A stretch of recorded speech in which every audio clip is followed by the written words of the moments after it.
प्रदेश के पूर्व विधानसभा अध्यक्ष और पूर्व नेता प्रतिपक्ष धर्मलाल कौशिका राज्य सरकार के अनुपूरक बजट की आलोचना करत कहीन है कि हमें संविदा कर्मचारी मन ला नियमित करे की कोई घोषणा नहीं करेगे है, जेखर ले लाखों संविदा कर्मचारी मन के साथ में अन्याय हुए है। पत्रकार मन ले गोट बात करत श्री कौशिका कहीन के अनुपूरक बजट में संविदा कर्मचारी मन ला किए गए वादा ला निभाए की कोशिश राज्य सरकार ला करना रही से, फिर उनका साथ अन्याय करके राज्य सरकार हा संविदा कर्मचारी मन ला छले के प्रयास करे है। नियमितीकरण की बात थे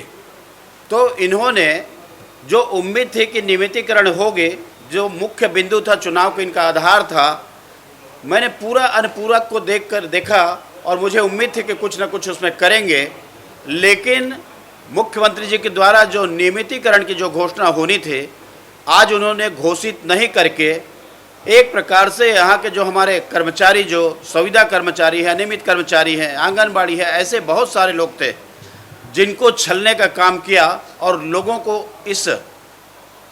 अनुपूरक से निराशा हाथ लगी है जो उम्मीद बंधाए बैठे थे। अब इसके बाद में कोई ऐसा अवसर नहीं है कि आपने उनको जो आश्वस्त किए थे और आश्वस्त करने के बाद में जो उनको एक भरोसा, जो कहते हैं ना भूपेश है तो भरोसा है, लेकिन आपने सिद्ध कर दिया 5वें साल में भूपेश है तो धोखा है, और इस बात को साबित करके आपने अनुपूरक में दिखा दिया है। ब्यूरो रिपोर्ट, उटलंगा न्यूज।